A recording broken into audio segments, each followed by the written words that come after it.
আজকে আমরা mega sporogenesis এবং মেগা গ্যামেটোজেনেসিস সম্পর্কে আলোচনা করব। প্রথমেই আমরা মেগা স্পোরোজেনেসিস সম্পর্কে আলোচনা করব। আমরা আগের দিন জেনেছি যে স্ত্রী গর্ভপত্রের উপরের দিকের অংশটাকে বলা হয় গর্ভমুণ্ড, তারপরে গর্ভদণ্ড এবং শেষে হচ্ছে ডিম্বাশয়।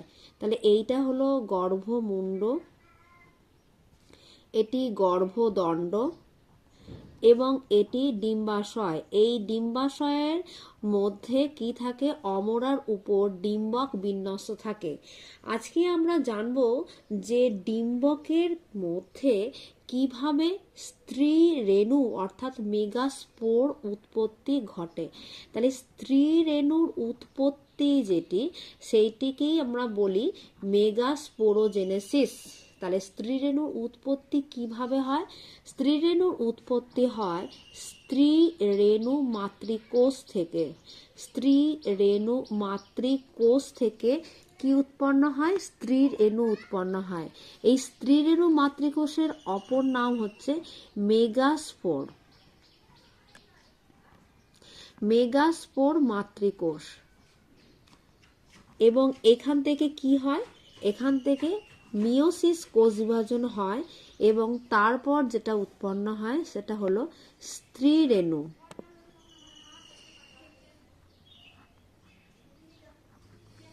স্ত্রী রেণু উৎপন্ন হয়। বেশ, তাহলে আমরা কি দেখলাম যে স্ত্রী রেণু মাতৃকোষ থেকে স্ত্রী রেণু উৎপন্ন হওয়ার পদ্ধতি কি বলা হয়? মেগাস্পোরোজেনেসিস।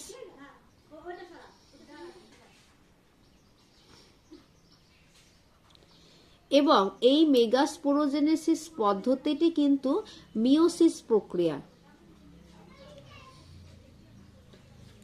স্ত্রী রেণু মাতৃকোষ ডিপ্লয়েড সংখ্যক ক্রোমোজোম বিশিষ্ট হয় এবং স্ত্রী রেণু হ্যাপ্লয়েড সংখ্যক ক্রোমোজোম বিশিষ্ট হয়। সাধারণত আমরা জানি মিওসিসের একটি কোষ থেকে কটি কোষ উৎপন্ন হয়? 4টি কোষ উৎপন্ন হয়।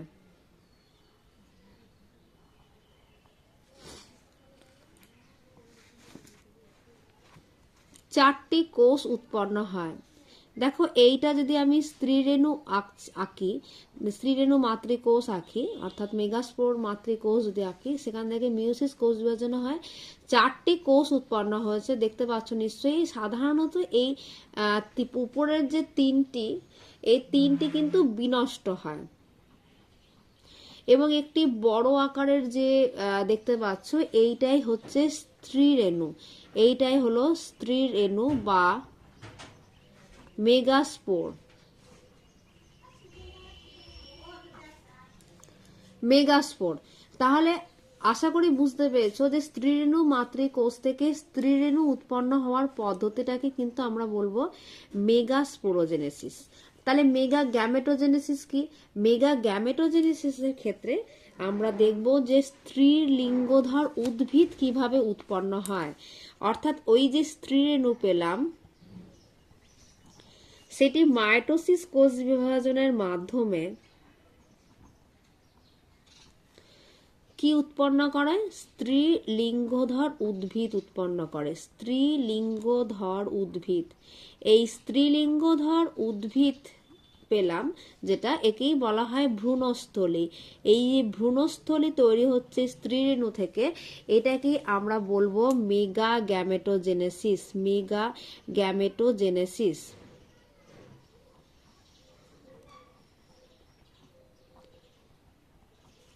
তাহলে আরেকবার ক্লিয়ার করে দিই যে স্ত্রী রেণু মাতৃকোষ থেকে স্ত্রী রেণু উৎপন্ন হচ্ছে বা মেগাস্পোর উৎপন্ন হচ্ছে, একে বলা হয় মেগাস্পোরোজেনেসিস। এবং স্ত্রী রেণু থেকে স্ত্রী লিঙ্গধর উদ্ভিদ উৎপন্ন হচ্ছে, এটাকে বলা হয় মেগা গ্যামেটোজেনেসিস।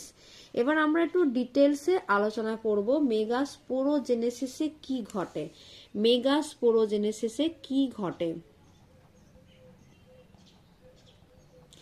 আমরা অলরেডি জেনেছি যে মেগাস্পোরোজেনেসিসে যে স্ত্রী রেণু মাতৃকোষ থেকে কিন্তু স্ত্রী রেণু উৎপন্ন হয়।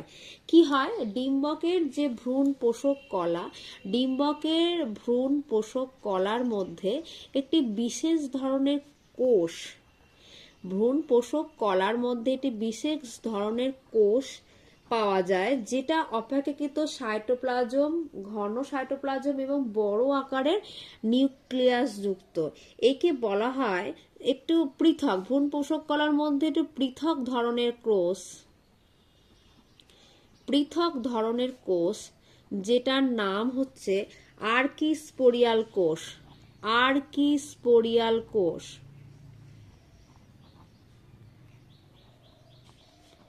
এই আর্কিস্পোরিয়াল কোষ যেটা পাচ্ছি, সে আর্কিস্পোরিয়াল কোষটা কেমন হয় দেখো, এরকম ধরনের আর্কিস্পোরিয়াল কোষ, এবং এর উপর দিয়ে আমার ভ্রূণ পোষক কলা অর্থাৎ নিউসেলাসগুলো কিন্তু থাকছে।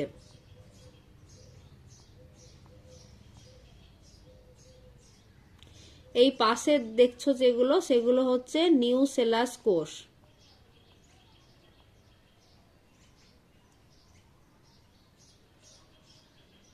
তাহলে এই যে মাঝে যে কোষটা আঁকলাম এটাকে কি বলবো?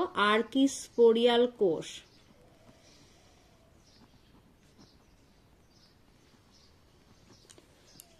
আর্কিস্পোরিয়াল কোষ, ঠিক আছে।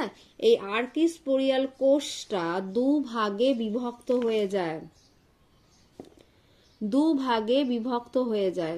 কিরকম হবে?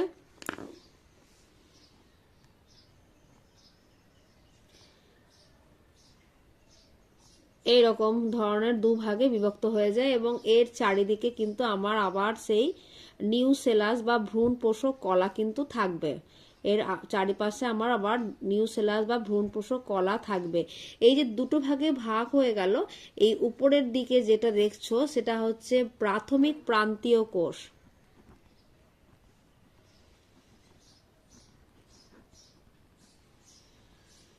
এবং নিচের দিকে যেটা দেখছো সেটা হলো প্রাথমিক রেণু ধারণ কোষ।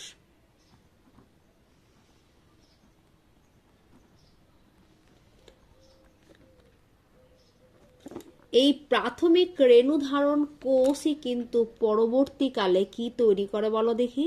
এই প্রাথমিক রেণু ধারণ কোষটাই পরবর্তীকালে তৈরি করে স্ত্রী রেণু মাতৃকোষ। আর প্রাথমিক যে প্রান্তীয় কোষ পেলাম, সেই প্রাথমিক প্রান্তীয় কোষ থেকে বিভিন্ন প্রান্তীয় কোষ তৈরি হয়। বিভিন্ন প্রান্তীয় কোষ বিভাজনের মাধ্যমে তৈরি হয়। তাহলে এইখানে আমরা কি পেলাম? স্ত্রী রেণু মাতৃকোষ।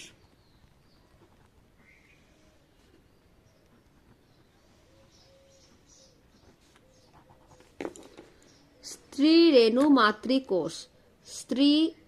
মাতৃকোষ, এবং এই স্ত্রী রেণু মাতৃকোষ থেকে যেটা তৈরি হয় সেটা হচ্ছে মিওসিস। কোষ বিভাজনের মাধ্যমে আমরা জানি একটা কোষ থেকে 4টি কোষ উৎপন্ন হয়। এই 4টি কোষ এখানে কিন্তু আমরা পেয়ে যাব, এবং 3টি কোষ কি হয়? বিনষ্ট হয়, এবং একটি কোষ থেকে যায়। এই যে পদ্ধতিটা বললাম, এই পদ্ধতির দেখা যায় পলিগোনাম নামক স্পিসিসের মধ্যে। এছাড়া অন্যভাবেও হয় যে সব সময় যে সব যে কোষ তৈরি হচ্ছে 4টি সেটাই যে ধ্বংস হয়ে যায় তা না, অনেক সময় 4টি কোষও কিন্তু ঠিক থাকে, কিন্তু সাধারণত যেটা হয় এই 3টে কোষ কিন্তু বিনষ্ট হয় এবং একটি স্ত্রী রেণু তৈরি হয়। একটি স্ত্রী রেণু তৈরি হবে। তাহলে এই হলো আমার মেগাস্পোরোজেনেসিস। এটা কি বললাম আমরা? মেগাস্পোরোজেনেসিস। তাহলে আমরা দেখতে পেলাম যে স্ত্রী রেণু উৎপন্ন হয়ে গেল। এবার মেগাগ্যামেটোজেনেসিসের ক্ষেত্রে কি দেখব? এই যে মেগাস্পোরোজেনেসিসে যে স্ত্রী রেণু উৎপন্ন হলো, এইখান থেকে আমার মাইটোসিস কোষ বিভাজন হয়। 8 বার মাইটোসিস কোষ বিভাজন হয় এই নিউক্লিয়াসটার। তাহলে প্রথমে দুটো হয়, একটা নিউক্লিয়াস থেকে দুটো নিউক্লিয়াস হয়, দু প্রান্তে চলে যায়। তারপর আবার বিভাজিত হয়,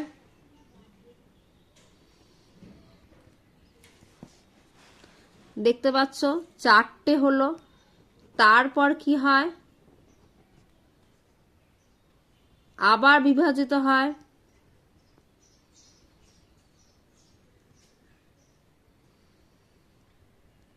8টা কোষ তৈরি হলো। তাহলে এইখানে আমার 8টা নিউক্লিয়াস বিশিষ্ট কোষ তৈরি হলো। এইটা হলো অ্যাকচুয়ালি আগের দিন যেটা আমরা বোঝালাম যে ভ্রূণস্থলী, এইটা হলো আমার ভ্রূণস্থলী তৈরি হলো। ভ্রূণস্থলীর মধ্যে আমরা কি দেখি, একদম উপরের দিকে এই যে 3টি কোষ তৈরি হয়েছে, এই 3টি কোষের মধ্যে 2টো হচ্ছে সহকারী কোষ এবং একটি হলো ডিম্বাণু।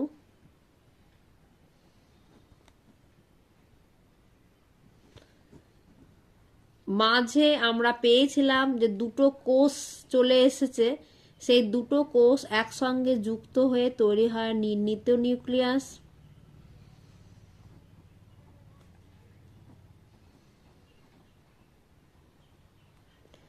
এবং একদম নিচে 3টি কোষ পাবো আমরা, যেটাকে আমরা বলি প্রতিপাদ কোষ সমষ্টি।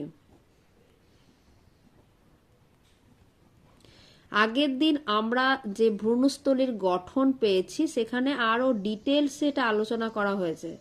প্রতিপাদ কোষ সমষ্টি এগুলো সবই এন, সহকারী কোষও এন, আগের দিন বলেছি ডিম্বাণু এন, আর নির্ণীত নিউক্লিয়াস কিন্তু একসঙ্গে যুক্ত হয়ে 2n তৈরি করে। তাহলে এইটা হলো আমার ভ্রূণস্থলী তৈরি হলো।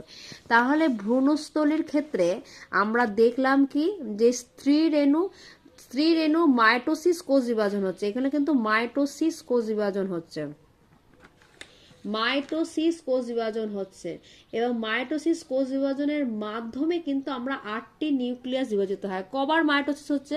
মাইটোসিস একবার হলো, মাইটোসিস এটা প্রথমবার, এটা দ্বিতীয়বার, এবং এইটি হলো মাইটোসিস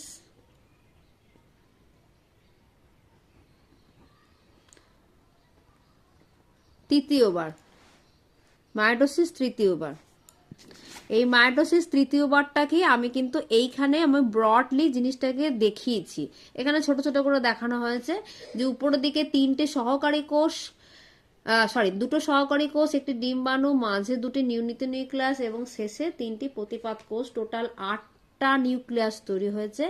এবং এই যে স্ত্রী রেণুর একটি নিউক্লিয়াস থেকে প্রথমে 2টো, তারপরে 4টে, তারপরে 8টা নিউক্লিয়াস তৈরি হলো এবং এই যে ভ্রূণস্থলী তৈরি হলো, যেটাকে আমরা বলবো স্ত্রীলিঙ্গধর উদ্ভিদ।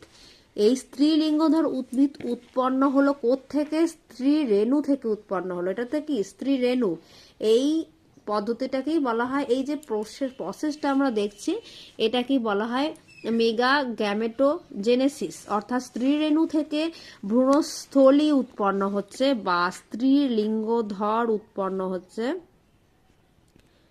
স্ত্রীলিঙ্গধর উদ্ভিদ উৎপন্ন হচ্ছে, এইটাকেই বলবো মেগা গ্যামেটোজেনেসিস। তাহলে বুঝতেই পারছো যে মেগা গ্যামেটোজেনেসিসের প্রথম কোষ কিন্তু হলো স্ত্রী রেণু। আশা করি সবাই বুঝতে পেরেছো। কিছু সমস্যা হলে আমাকে অবশ্যই জানাবে।